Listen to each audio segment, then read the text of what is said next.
Ladies and gentlemen, we are fortunate to have with us today United States Senator Rob Portman. Absolutely.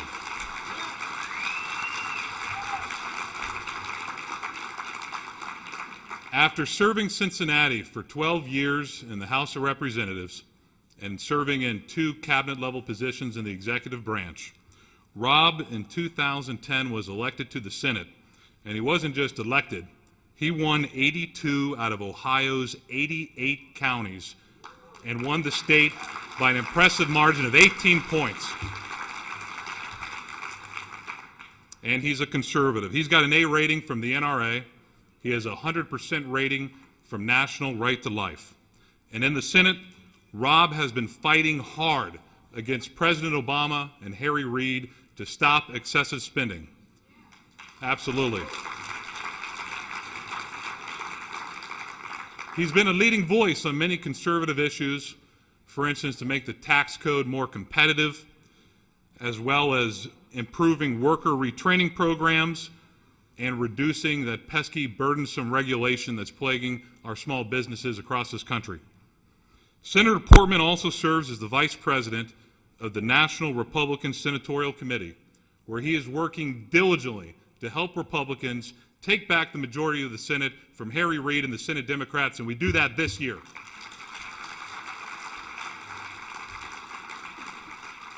Please join me in welcoming our Senator, our friend, and Cincinnati's own, Senator Rob Portman.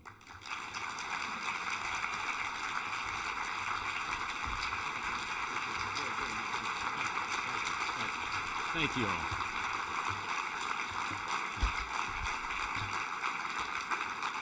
Thank you. Thank you all. What a great turnout this morning, and it's wonderful to see so many terrific friends. Zach, thank you for that nice introduction, but more importantly for your willingness to step up and to become president. I'm about to swear him in a little while. And to you and Ted, thanks for putting together another great breakfast. Rick said this is the 15th year. Can you believe it? It seems like just yesterday, doesn't it? But this is bigger and better than ever, as every single breakfast has been. And this organization, which started, I think, in Eileen Simon's living room. In fact, living room was a little too big. We had to put it in the den. Has become one of the premier Republican clubs in the state, and I think probably in the country. And that's why we've had some great speakers here over the years. I thank Judy for her leadership, outstanding leadership of the club, and so many of you who I see here. Hate to single anybody out, but I am going to have to single one person out in a minute. I will say one thing. Usually when you get this many Republicans in a room together, there's an IRS audit right around the corner. So get your affairs in order. Just kidding. Maybe. We'll talk about that in a moment. To Dave Yost, my friend, when you want to give up your public service career, you've got something to do. Unlike some of us, you can actually play the keyboard and sing. Thank you for your integrity as our auditor and looking out for all of our tax dollars.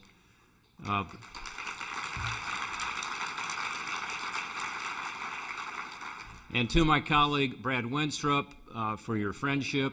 He's a new dad, by the way. If you haven't met young Brad this morning, I hope you will. And for taking common sense conservative values from our area to Washington, D.C. It is a fight. It's a fight every day. And at his side is Steve Shapett, who couldn't be here this morning, but Steve has been a regular at this breakfast also, my former colleague in the House, now my colleague in the Senate. I love having those two guys in the House. We're lucky to have them both. Thank you for your service.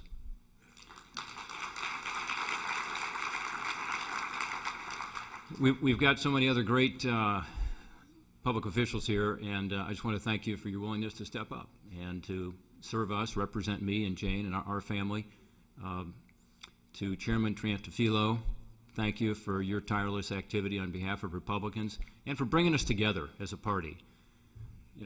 One thing that Alex does is to reach out to all parts of our party, our entire spectrum, and not every county chair does that. I will tell you, I now know 87 other county chairs and work with them all, but Alex does a terrific job in trying to keep us moving in the same direction toward the ultimate goal, which is to win so that we can change lives for the people we represent for the better. This club, of course, is home for me. As Zach said, this is where I'm from, and specifically, I was involved in the founding of this club. I was the honorary chair for a while when I was in the House, and again, I've got just a lot of great friends here, and Jane and I are delighted to see everybody. Among the special friends, I'm going to single out one this morning, at the risk of missing some other great folks, and this person is a real patriot. This person has been a stalwart for the club. The first time I met this person was in I'm really dating myself here, 1976. I was 19 years old, and I was working on a campaign, and I was given the huge responsibility of driving a rented white van around northeast Hamilton County and pounding in yard signs. This was before wires for the young people here. Si, you remember that? We had to actually pound them in. And this person took pity on me in her neighborhood, where she was the acknowledged Republican leader because she was a get-her-done kind of person. And she helped me to decide which lawns actually got the yard signs, because I made a mistake and put one on a Democrat's yard, which was not a good idea. And this community was a community that's not all Republican. She served as one of the founding members of this club. She is still a delegate from Reading, Ohio. She served as recording secretary for 5 years. She's a longtime member, of course, of Reading Republican Club, former chair, clerk of council in Reading, secretary for the city of Reading, was the Reading reporter for the Valley Courier for 30 years. If you remember her columns, they were slanted right, and she was never hesitant about expressing her point of view. Her daughter, who some of you know, Melanie Sheft, happens to be our outgoing secretary of this club and a current board member. Ladies and gentlemen, I would ask you to welcome Pat Lapple, who will come forward.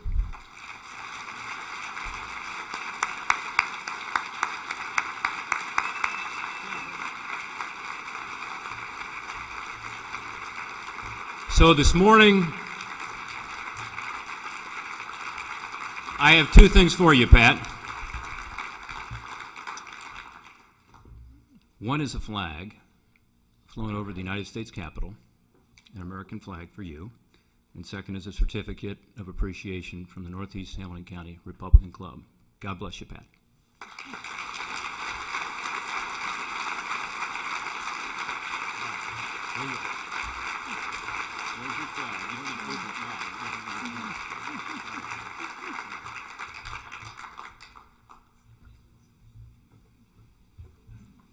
So let's talk for a moment about this party that Pat Lapple has given her heart and soul to over the years. Where are we as a party? Dave Yost said this is going to be a good year. I tend to agree with him. I think we're on the upswing. Zach talked about the work I'm doing around the country to try to elect a majority in the United States Senate. But you think about it, a year ago when we were having this breakfast, things were very different, weren't they? We had just lost an election. We were frustrated. I would say even depressed. I was certainly in a funk. And it's because we had put our heart and souls into that campaign. And you were there. I see faces in this room who were at those rallies. You made hundreds, some of you thousands of phone calls.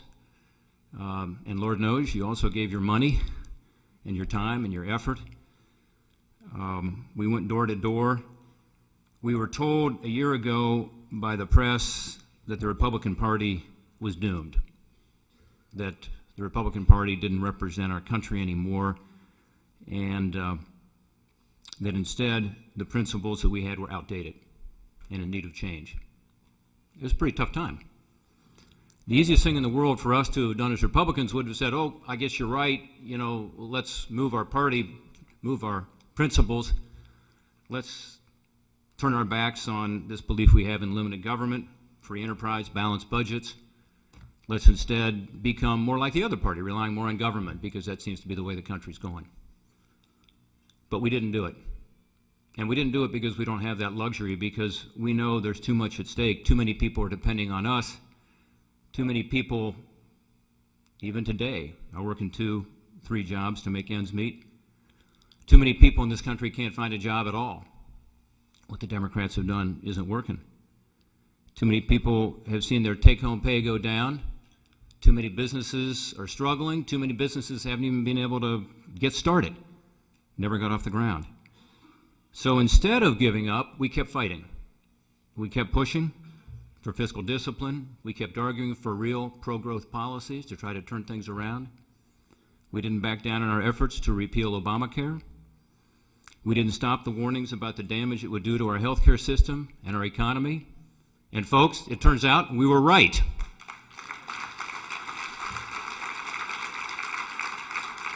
So what's the situation today? Well, you think about it today, only a year later, February 2014, the Democrats are looking back and they're saying, gosh, what happened? Now it's the Democrats who tend to be on the run. It's the Democrats who are saying, you know, how are we going to keep this majority? And they're certainly not talking about getting the House majority, Brad. The reason is the president's policies are leaving behind the very people he says he wants to help. He doesn't have any idea how to turn things around, and so the American people are looking to us to lead.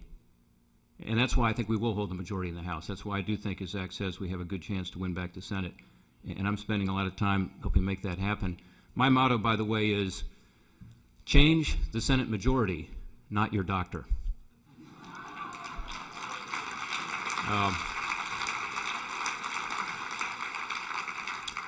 Or to our Democrat friends, I guess we could say, if you like Harry Reid, you can keep him. That's a new one this morning. Just testing it out. I'm not sure he'll like it. But as much as it's about winning, and it is, and again, as I said earlier, this club and this Hamilton County Party is focused on that, that's not our goal. Our goal is not winning. November's victory is only the beginning. It's a first step. You got to win elections. No question about it. But that's not our purpose. We want to win elections because we believe we need to pull America back from the brink.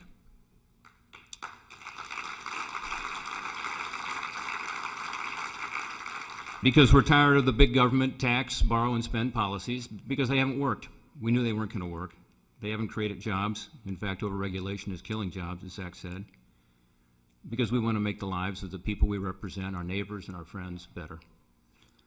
The greatest leaders of this country have seen great success because they believed in themselves and they believed in what they stood for.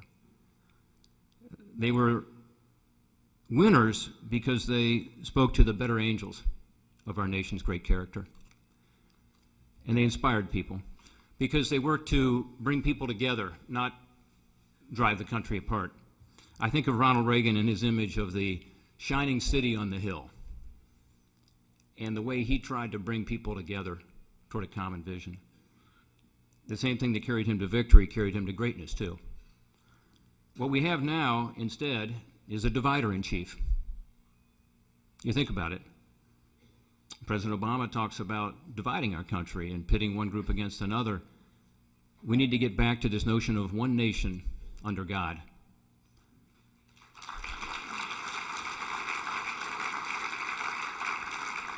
By the way, I'm still convinced our nation is under God. I just think we're in need of healing as a country.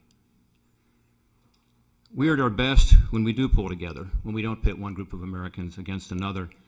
And I can't think of a greater example of pitting one group of Americans against each other than the IRS scandal that still has so many unanswered questions. You may have seen President Obama last week talking about this in an interview on Fox with Bill O'Reilly. He said, unbelievably, there's not even a smidgen of corruption involved here. That just doesn't stand up to the facts. And unfortunately, we're here in Cincinnati. We know a lot about the facts, don't we? And unfortunately, there are some groups in Ohio, including some folks in this room today, who were part of that targeting. My question is, how could something like this IRS targeting happen in the great United States of America? I guess it's possible to say it happened because of partisan reasons. You know, the power of the government turning against everyday Americans who were simply exercising their constitutional rights and, you know, exercising their political rights. If it's simple partisanship, members of one party thought they could hurt the other party, maybe they thought they could get away with that. I almost wish it were that simple, but I actually think it goes deeper. I think in an environment where the President of the United States labels his conservative political opponents as shadowy groups, and when he says, and I quote, that they are, quote, a threat to our democracy, you got to wonder what impact that has. I think some of the folks responsible for what happened at the IRS may have truly believed that what they were doing was justified. After all, their boss was talking about shadowy groups being a threat to democracy. How did things get so bad? There's an old saying in the law, for all the lawyers here in the room: if the law is on your side, argue the law. If the facts are on your side, argue the facts. If neither are on your side, just argue. And that's kind of what's happening. The president doesn't have a lot of facts on his side to rally people around. He doesn't have a lot of accomplishments to talk about. You can look at the last 5 years and you can see that. Take-home pays down more than $4,000 on average per family. Think about that. Poverty is up. Fewer people are working as a percent of the population. Healthcare costs, as I said, have skyrocketed. Already, this administration has accumulated more new debt held by the public, which is the debt we hear about, than every other president in the history of our great country combined. Think about that. We just heard from the nonpartisan Congressional Budget Office that another $10 trillion in debt is projected over the next 10 years. So not a lot to talk about. The president tried the approach that, his party thought was right. It was a liberal approach that said, let's tax and spend and borrow more. It didn't work. In the wake of large-scale unemployment, he spent more money. In the face of companies on the verge of collapse, he spent money. When he saw a problem, whether it was Fannie Mae and Freddie Mac or the solar energy companies, what did he do? He spent more money, taxpayer money, to the tune of trillions of dollars, leading to deficits greater than any in the history of our great country. The president brags about the deficit going down this year. Well, relative to last year, the last 4 years were the highest deficits in the history of the country, and this year's the 5th highest. 5 years later, we have the weakest recovery we've had in this country since the 1940s. And we have to acknowledge that. Yeah, there's some wealthy people who are doing fine, but the country's not doing fine. This is the weakest recovery ever since we kept track of things, since the Great Depression. Remember when Ronald Reagan took the reins after the 81-82 recession, which had even higher unemployment than this most recent recession had. He changed some policies to get America back on track, including cutting taxes, focusing on economic growth. At this point, after that recession, we had brought back over 10 million jobs to this country, new jobs. At this point, after the 2001, 2002, remember the jobless recovery, so-called? When George Bush came in, we had brought back about 5 million new jobs. In this recovery, we still haven't brought back the jobs. We're still 1 million jobs down. Instead of 10 million jobs up, 1 million jobs down. That's a big difference, isn't it? And it's being felt in communities all over the state and this country. For the entire presidency, Barack Obama has talked about finally pivoting to jobs. And he should, because there are about 20 million Americans who are unemployed or underemployed. But everything he does seems to have just the opposite impact. It's hurting jobs, not helping jobs. The labor participation rate, as the economists call it, is now lower than any time it's been since the 1970s. You've got to go back to the Carter administration to find that low of labor participation, people in the workforce. I'm sure you saw that it's going to get even worse based on the Congressional Budget Office projections of this week. They just told us that because of Obamacare, another 2.5 million jobs will be lost in this country over the next 10 years alone. 2.5 million. That's a lot of jobs. I believe this is a lowball estimate. Why? Because it doesn't take into account the fact that these skyrocketing costs of health care are making it harder for all of the small business people in this room here today to be able to hire people. Those costs are embedded in every employee with the mandates and the costs. So I think it's going to be even worse. But 2.5 million is a serious problem. I'm going to be debating this with Chuck Schumer tomorrow on Meet the Press. It'll be interesting to see what happens. I'll probably be debating both David Gregory and Chuck Schumer It'll be 2-1.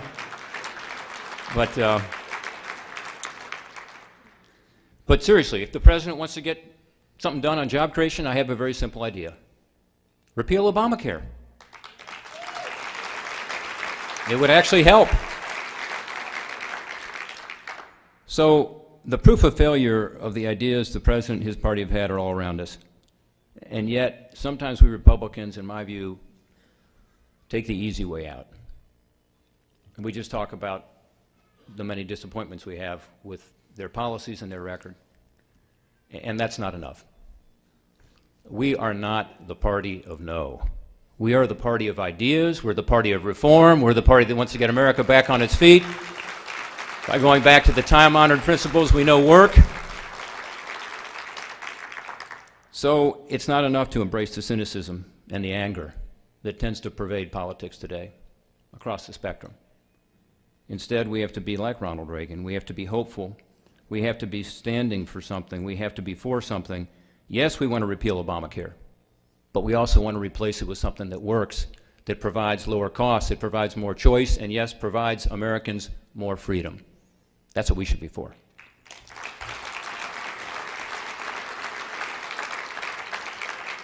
After all, we believe in freedom.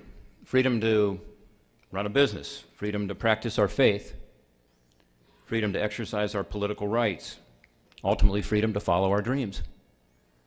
We believe in America, people should pay taxes only on what is necessary, not 1 penny more. That's what Dave Yost is supposed to be doing for us, and at the state level, we got to do that at the national level. Every dollar that goes into the government coffers is one more that can't be used for something else, to pay for college, to pay for health care, to fund a retirement, to buy a house, to maybe start a little business. We can never forget that fact because we believe that government should be big enough to carry out its responsibilities and its functions, and no bigger. We believe that some level of government is necessary for us to live our lives, but it should never run our lives. That's what we believe. We believe in a social safety net that helps people get back on their feet, but we do not believe in keeping people in dependency.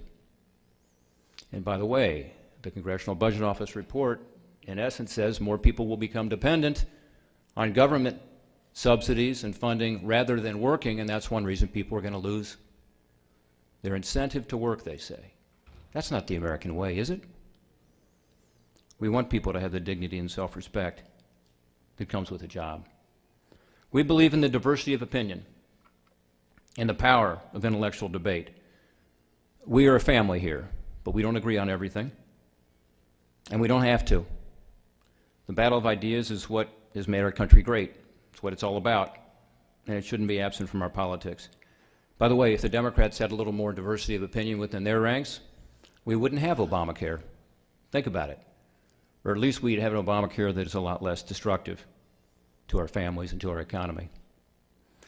Our party, to me, is a lot like America. We're a melting pot. People and ideas that were brought together by some core beliefs. A core belief in opportunity, in individual responsibility, again, in the ideal that the government should never get in the way of the American dream. We disagree on some things, but we remain united in our vision for the future, for us, for our kids. So when the press talks about the new normal, and I'll probably hear some of this tomorrow, and what they say is the new normal is lowering expectations. When those on the left make excuses for this presidency by claiming this is just as good as it gets, all we need to do is get used to it. We need to accept an America of declining wages, growing poverty, high unemployment, an America diminished on the world stage, and here at home, an America where hope is hard to find. When we hear that, we will stand up, as you have done by being here this morning, by expressing your strong views and your voice in the election this year. We'll stand up to honor those who came before us, who had the genius to create the greatest nation on the face of the earth, who believed in some very simple things, that we, the people, were endowed by our Creator with certain rights. That powerful idea is something we stand for. We'll stand up for the coming generations, our children and our grandchildren. For we know this country is built on family and faith, individual initiative, hard work, people following their dreams, and those things have not changed. We're still here. Those values are still here. They're our strongest and deepest resources, ready to be set free again. And when we as Republicans can do that, then our brightest days will be ahead of us, just beyond the next rise. That shining city on the hill is still here. So thank you so much for coming this morning, for all you do for the club, for our party, for our communities and our country. And thank you for giving me the honor of getting to represent you in Washington, D.C. You inspire me to keep up the fight. God bless every one of you, and God bless our great country.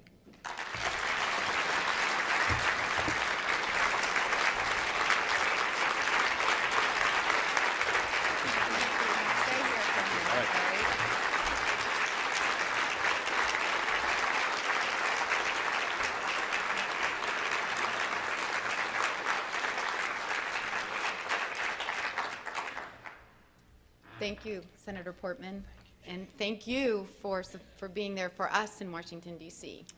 So as a token of our appreciation for the Senator, we have a smartphone holder for his desk. It says, #1 member of the Northeast Hamilton County Republican Club, 2014. Oh my gosh. With his name on the back. Thank you. Thank you. Thanks, Judy. Appreciate you coming. Thank you. Thank you. We appreciate that. At this time, as we've alluded before, we're going to install our officers for the 2014-2016 years. So we have Zach Haines, Steiny Vonderhaar, and Diane Rabe. If they'd all come up, Senator Portman will induct us. Come on up, guys.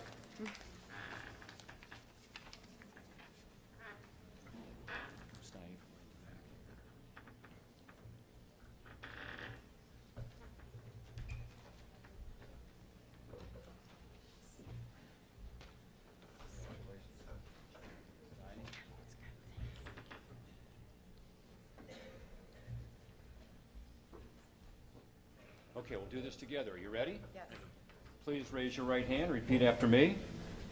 I state your name. I, Judy Wells, Do solemnly swear do solemnly swear to uphold the Constitution to uphold the Constitution of the Northeast Hamilton County Republican Club of the Northeast Hamilton County Republican Club and to faithfully discharge and perform and to faithfully discharge and perform all duties incumbent upon me all duties incumbent upon me as one of its officers. as one of its officers. So help me God. So help me God. Thank you. Ladies and gentlemen, please welcome the new members of the board of the Hamilton County Republican Club.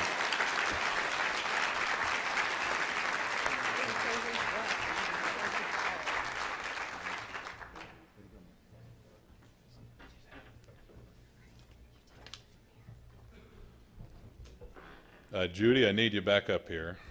Okay. Judy Wells has served our club for the past 2 years and has done a fantastic job. Many were the late phone calls and impromptu lunches, and on a personal note, I've enjoyed getting to know you more and growing our friendship. So on behalf of the board members of the NEHCRC, I'd like to present you with a token of our appreciation and for your service. Thank you, Zach.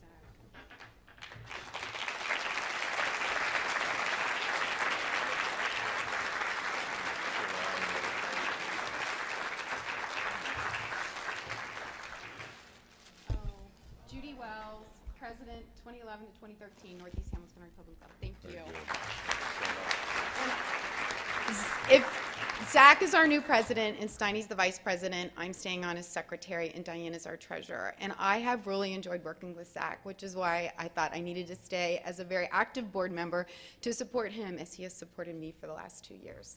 Thank you.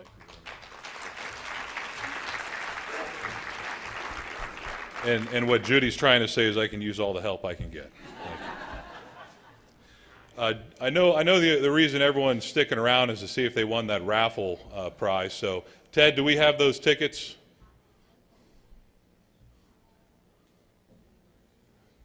We're still selling.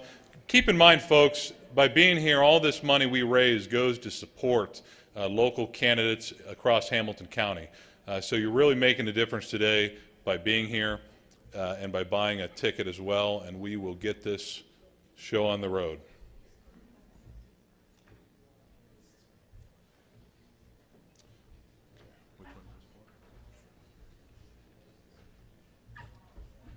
Thank you, Sycamore Township, for providing a basket, and the winner is? Everyone ready? 2921022. 292. All right, come on up.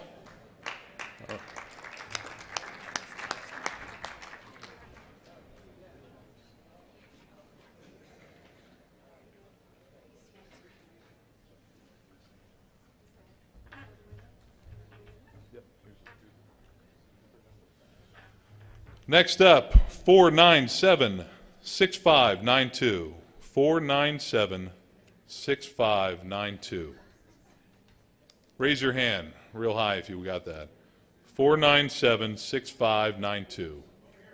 All right, come on up.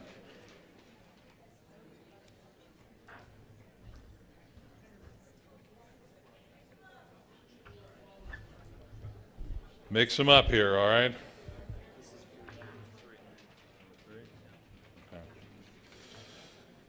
Next up, 180-4060. 180-4060. Going once. Wait a minute, okay. Some people bought a lot of tickets. The ticket number is 180-4060. Anybody?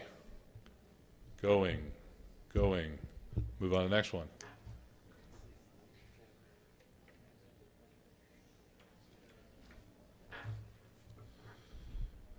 Being this president is kind of tough already. I don't know if I want to do this. Oh, someone's got that last one coming up. 180-4060. Okay. All right, next ticket. 180-4466.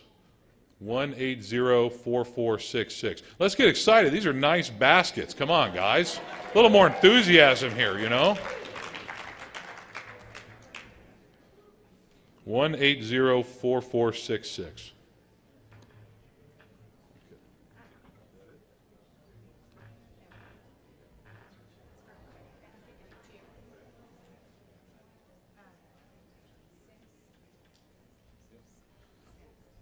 And thank you, Sims Township Republican Club, for donating this special Valentine's basket. And the winner is 292-0223. 292-0223. We have a winner, and we did not stack this, I promise. Judy Wells' husband, Ben. I know, we might have to get the Board of Elections in here.